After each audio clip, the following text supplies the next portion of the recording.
Assalamualaikum warahmatullahi wabarakatuh.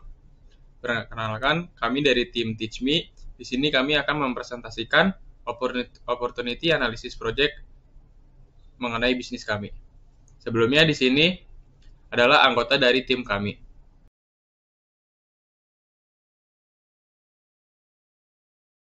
Lalu di sini terdapat bisnis model canvas yang telah kami buat sebelumnya mengenai bisnis kami yaitu Teach Me. Di sini juga terdefinisi beberapa hal seperti key partner, key activities, key resources, cost structure, value proposition, customer relationship, channel, revenue stream, serta customer segment dari bisnis kami yaitu Teach Me itu sendiri. Lalu, perkenalkan di sini nama saya Muhammad Arya Dirianto. Di sini saya akan membahas mengenai konsep dari bisnis Teach Me itu sendiri. Yang pertama di sini adalah masalah yang ingin dipecahkan oleh tim kami. Di sini kami mempertemukan pengajar suatu bidang, baik dalam bidang non-akademik ataupun akademik, dengan pelajar yang membutuhkan pengajar tersebut. Namun pengajar di sini bersifat freelancer tanpa harus terikat oleh suatu lembaga tertentu. Lalu, dari mana ide itu berasal?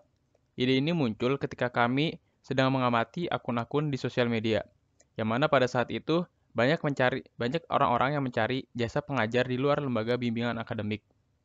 Lalu ada pula orang-orang yang mencari penghasilan tambahan melalui jasa mengajarkan suatu keahlian tertentu.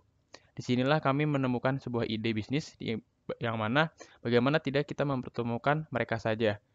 Lalu selanjutnya terdapat peluang pasar serta solusi, yang mana di sini kami melihat adanya kebutuhan pelajar untuk mencari pengajar dan adanya orang-orang yang mencari uang melalui freelance sebagai pengajar, maka kami melihat hal tersebut sebagai sebuah ide yang dapat dijadikan sebagai sebuah solusinya, yaitu membuat sebuah platform yang mempertemukan mereka, yaitu pengajar dan para pelajar tersebut. Adapun kekayaan intelektual baru yang harus dikembangkan oleh tim kami adalah, menurut tim kami akan mengembangkan kekayaan intelektual berupa nama merek Teach Me, yang akan digunakan selama proses bisnis berlangsung. Selanjutnya, apa yang membuat solusi dari ide bisnis Anda menjadi menarik? Menurut kami, solusi dari ide bisnis ini merupakan win-win solution bagi kedua belah pihak, yaitu pengajar yang notabene-nya melakukan freelance dengan mencari pelajar yang membutuhkan jasanya, dengan para pelajar yang mencari jasa orang-orang yang dapat mengajarkannya suatu skill atau kemampuan pada suatu bidang tertentu. Baik, berikutnya kami akan menjelaskan mengenali peluang pasar. Lalu industri apa yang kami geluti? Industri yang kami geluti merupakan industri digital berbasis e-learning, di mana kita memanfaatkan teknologi untuk menyelesaikan masalah mahasiswa, siswa, dan teman-teman yang masih membutuhkan bantuan belajar. Segmen pasar apa yang dipilih? Segmen pasar yang kami pilih adalah siswa, mahasiswa, dan juga orang-orang yang sudah bekerja. Menurut kami pasar ini menarik karena eh, pengetahuan dan kemampuan yang dimiliki oleh manusia berbanding lurus dengan survival rate. Jadi pengetahuan dan kemampuan itu menjadi suatu dasar yang harus dimiliki oleh manusia saat ini, dan kami yakin bahwa segmen pasar ini akan terus berkembang seiring dengan perkembangan zaman. Berikut merupakan data pendukungnya, di mana seorang karyawan bisa saja meningkatkan gajinya lebih dari 218%. Lalu kemungkinan 72% organisasi percaya bahwa e-learning memberi mereka keunggulan untuk berkompetisi. Masih data kebutuhan pasar di sini menyatakan bahwa 60 siswa yang menghabiskan 60 menit per minggu untuk e-learning maka akan berkinerja lebih baik. Berikut merupakan proyeksi pertumbuhan pasar, potensi dan peluang pertumbuhan, di mana setiap tahunnya pasar untuk e-learning akan selalu meningkat dan diperkirakan pada tahun 2026 market value-nya mencapai 370 miliar dolar. Apa kebutuhan dan mengapa pelanggan membutuhkannya? Untuk siswa dan mahasiswa sendiri, mereka terkadang kesulitan untuk memahami materi yang sudah dijelaskan di sekolah maupun di perkuliahan. Padahal materi tersebut penting untuk kedepannya dan untuk ulangan maupun tugas mereka. Nah, dengan adanya teknik, mereka bisa mengulangi materi yang telah dijelaskan, bahkan mendapatkan penjelasan tambahan dari pengajar yang memang ahli di bidangnya. Dengan begitu, mereka membutuhkan teknik. Selain itu, karena mahasiswa dan pekerja sudah merintis karir untuk jenjang selanjutnya, mereka membutuhkan pengetahuan dan kemampuan tambahan untuk membantu merintis karir mereka. Nah, dengan adanya teknik, mereka dapat mendapatkan pengetahuan maupun kemampuan tambahan yang belum mereka dapatkan sebelumnya. Dan tidak menutup kemungkinan untuk siswa dapat mendapatkan kemampuan dan pengetahuan tersebut. Lalu apakah pelanggan bersedia membayar? Menurut kami ya, karena Tekmi menawarkan pengetahuan dan kemampuan yang belum mereka dapatkan sebelum-sebelumnya. Mereka dapat belajar di mana saja, kapan saja, dan dipermudah lagi dengan menggunakan mobile phone. Tidak hanya itu, mereka juga akan mendapatkan harga yang lebih murah dibandingkan mereka harus belajar di luar dengan bimbel ataupun dengan bootcamp lainnya. Tapi mereka juga mendapatkan kualitas yang sama di teknik ini. Lalu juga mereka dipertemukan dengan orang-orang yang memang ahli di bidangnya sehingga mereka dapat menambahkan relasi dan jaringan untuk masa depan mereka. Dengan benefit yang ditawarkan, tentunya hal tersebut sangat relevan dengan apa yang harus mereka bayar. Bagaimana cara kami meraih pelanggan? Kami dapat mulai pelanggan dengan iklan berbayar seperti Google AdSense, Instagram AdSense, lalu melakukan search engine optimization, lalu berinteraksi dengan pelanggan seperti berinteraksi melalui media sosial TeachMe, dan memastikan materi yang kami ajarkan adalah materi berkualitas sehingga pelanggan kami akan melakukan marketing word of mouth. Kompetitor serupa dengan ide bisnis yang kami punya saat ini adalah antara lain VoucherStar, PeerReply, Zenius, dan juga Ruang Guru. Untuk kompetitor di masa depan, kemungkinan besar kompetitor kami akan sama dengan kompetitor yang ada saat ini. Perbedaannya adalah mungkin mereka akan menargetkan penjualan mereka ke masyarakat yang lebih luas lagi. Materi yang diajarkan pun akan lebih berkembang lagi dengan menyediakan materi non-akademik yang bisa diakses oleh masyarakat luas, yang tadinya hanya ditargetkan kepada siswa-siswa bangku sekolah mulai dari SD, SMP, dan juga SMA. Keunggulan dari ide bisnis kami adalah kami tidak hanya memberikan materi akademik untuk siswa SD, SMP, dan SMA, kami juga memberikan materi non-akademik sehingga lebih memiliki cakupan materi yang lebih luas. Dan kami juga menyediakan pembelajaran dengan durasi lebih singkat seperti hanya 1-2 kali pertemuan saja apabila dirasa sudah cukup.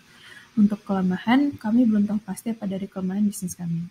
Lalu apa pangsa pasar spesifik yang menjadi target pesaing? Kami mengambil contoh Ruang Guru dan Zenius yang memiliki target audiens berusia 18-24 tahun. Target audiens dari Ruang Guru juga merupakan siswa dari bangku sekolah mulai dari SD, SMP, dan SMA, sedangkan target audiens dari Zenius adalah siswa SMA yang ingin melanjutkan pendidikan ke perguruan tinggi. Lalu selanjutnya ada kondisi penjualan dari kompetitor. Dengan adanya pandemi COVID-19, kami menganggap kondisi penjualan kompetitor termasuk berkembang. Contohnya adalah Ruang Guru dengan jumlah total pengunjung menyentuh 58 juta di websitenya pada bulan Oktober lalu. Lalu, apa saja hambatan bagi kami? Hambatan bagi kami untuk masuk salah satunya adalah kompetitor yang sudah ada terlebih dahulu dari kami. Dan juga bagaimana cara meyakinkan bahwa TeachMe memiliki tim pengajar yang kompeten kepada para pelanggan.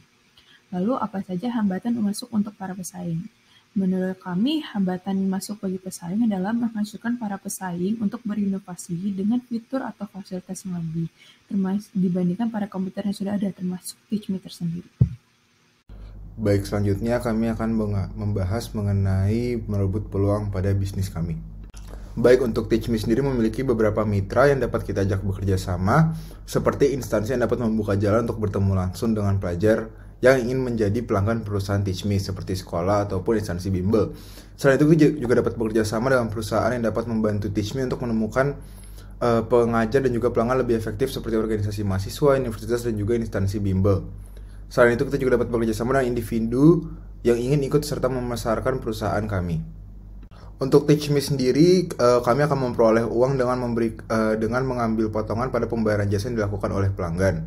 Selain itu kita juga dapat bekerja sama dengan beberapa institusi atau instansi yang sudah disebutkan sebelumnya untuk dapat memperoleh bisnis kami dan memperoleh lebih banyak pemasukan pada platform kami.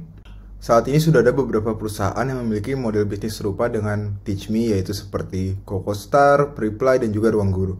Namun yang membedakan TeachMe dengan perusahaan lainnya adalah TeachMe menyediakan pembelajaran di berbagai bidang, baik di bidang akademis maupun non-akademis, di mana berbagai perusahaan yang serupa dengan TeachMe hanya mengajarkan di bidang akademis. Selanjutnya, untuk merebut peluang tersebut, kami akan mengembangkan aplikasi dan juga website untuk TeachMe, di mana di dalamnya terdapat fitur seperti melihat bidang ajaran yang tersedia, mencari pengajar, dan juga materi pembelajaran dan berbagai fitur lainnya. Aplikasi ini rencananya akan hadir pada berbagai platform seperti iOS dan juga Android, dengan harapan mampu menjangkau berbagai pengguna. Lalu, melalui fitur dalam aplikasi dan website kami juga berharap bisa memperluas target pasar kami dengan cara menyediakan bidang-bidang ajaran baru. Selanjutnya yaitu resiko. Sebagai perusahaan, tentunya kami akan dihadapi oleh berbagai jenis resiko seperti resiko keuangan, teknis, orang atau SDM, dan juga resiko pasar. Dan yang menjadi prioritas kami pada resiko ini adalah dari sisi teknis dan juga orang atau SDM. Misal dari sisi teknis kita bisa melihat contoh seperti malfungsi pada aplikasi atau kegiatan yang berjalan tidak sesuai dengan SOP. Lalu dari sisi orang atau SDM bisa dilihat seperti performa dan komitmen pengajar yang tidak sesuai dengan perjanjian dengan perusahaan. Lalu bagaimana cara kami meminimalkan resiko tersebut? Dari sisi teknis kita bisa melakukan pengecekan rutin terhadap program dan aplikasi perusahaan. Kita juga bisa melakukan pemantauan aktivitas dan transaksi pada aplikasi. Lalu dari sisi orang atau SDM, kita bisa meminimalkannya dengan cara mengingatkan secara berkala terkait perjanjian yang dimiliki antar perusahaan dan pengajar. Lalu yang kedua, kita bisa menyediakan kuesioner penilaian pada aplikasi. Dengan ini harapan kami resiko tersebut dapat diatasi. Demikian penjelasan kelompok kami terkait Opportunity Analysis Project. Mohon maaf jika ada salah kata dan atau kekurangan. Sekian dari kami, terima kasih.